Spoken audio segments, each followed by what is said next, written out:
What was your favorite part? Before we begin, this is the Fabelmans out of context.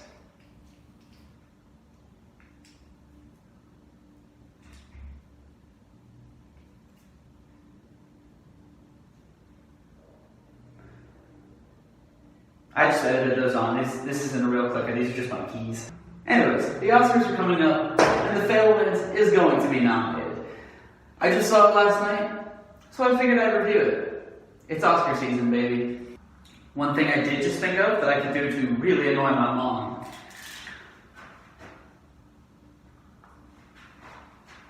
We're here to review The Fabelman '*S.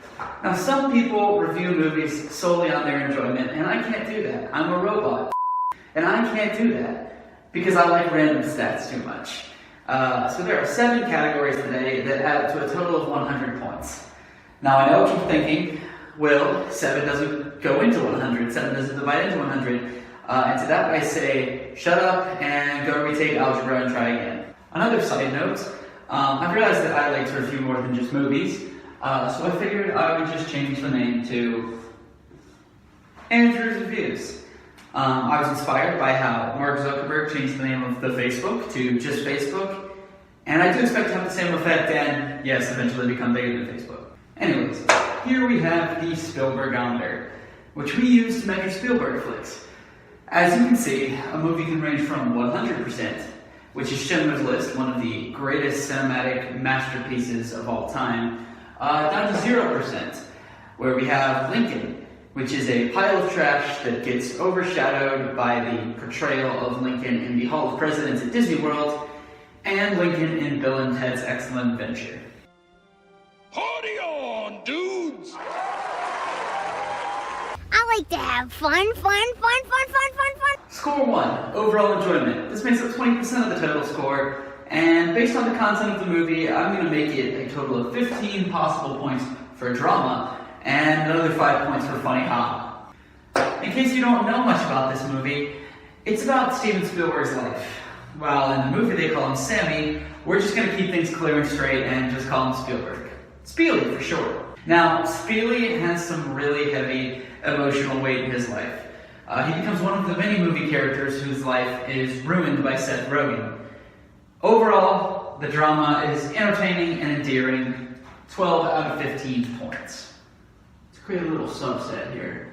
I hope I used that word right. I don't know what it means. I'm a business major. Next up is the funny haha section of entertainment, and there are some moments that really land really funny, particularly when his girlfriend tries to breathe the Holy Spirit into him by kissing him passionately. Now, as a devout Christian myself, I can verify that that's not how it works. Not because I've been trying it out kissing a bunch of people, but I've seen too many girls try the flirt to convert method and see it fail. Overall, the comedy lands pretty well, 4 out of 5. That brings our Spielbergometer up to 16%, which is already better than Lincoln. When can I see you again? Next up is rewatchability. Now, there are a lot of movies out there that are super enjoyable, but not very rewatchable. For example, I love National Treasure, but I have zero desire to see it again. This one offers 20 total possible points, and I'm going to give The Fabelmans 13 out of 20. While I do enjoy it, it's a pretty long movie for a rewatch of a story this small in scale. Now, it is certainly more rewatchable than some of the other crazy long movies that came out in 2022, but not all of them. Up to 29%. See, I suffer from short-term memory loss. Next up is memorability. For example, a movie like The Sixth Sense is probably a lot more memorable than it is enjoyable. On the other hand, a movie like any Adam Sandler movie is a lot of fun, but you will forget it immediately. The Fabelmans actually did have a lot of memorable stuff that I really enjoyed. That being said, a lot of the movie does blend together. There's a whole lot of similar plot points across the movie that get blended up, but despite that, Spielberg's life really does inspire you for a lot of it. Overall, it gets a 15 out of 20 points for memorability. Spielbergometer, 44%. How surprised are you that you won one for acting? Next up is acting, which is worth 10 points, and I'll say it, this movie deserves all 10 points. The kids are amazing, Michelle Williams is amazing, Paul Dano was better as the Riddler, but is still amazing.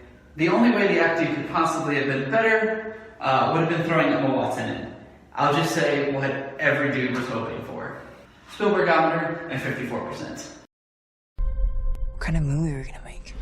Next category is cinematography. Yeah. 10 out of 10, it's Spielberg. He knows how to shoot stuff. Alright, that brings the Spielbergometer up to 64%. And, yeah, moving on. Maybe they even say that you're tone deaf? Next up is movie tone. Now, this is where I do have an issue because the movie is less focused for most of it than I am in my 805 Econ 222 class. Clearly, it has a lot of good elements, but it feels like there's 3 or 4 different completely unrelated sections and topics in this movie, so unfortunately this section does get a 4 out of 10. Still more focused than half of the movies that it references. Looking at You, How Green Was My Valley, Looking at You, Greatest Show on Earth, I can go on. Up to 68%. X is the letter X. Last up is the X Factor round. In this case, how does it stack up against other Steven Spielberg movies? Again, this is my opinion. I'm sorry if you don't like the ones that I like as much. Again, you're allowed to be wrong.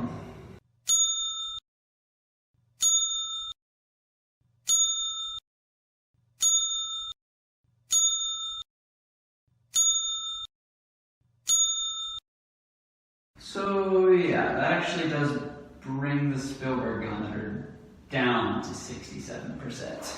Admittedly, that's kind of sad, and I'm just gonna go ahead and add 5 points because Spielberg deserves to be graded on a curve. Final score,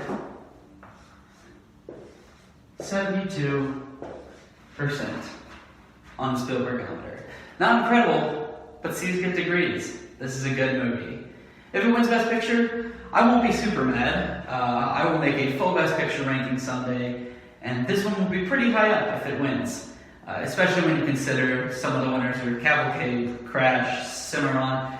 There's not a great track record for the ones that start with C. Anyways, I do recommend The Fabelmans, unless you're an anti-Semitic bigot, in which case get off my channel and go listen to some Kanye West. Here are some movies like this movie, so you can have an idea if this movie is the one for you. Here's my favorite meme from this movie. And last but not least, here is what other movie characters are saying about this movie. At no point in your rambling, incoherent response were you even close to anything that could be considered a rational thought. I love it. You do?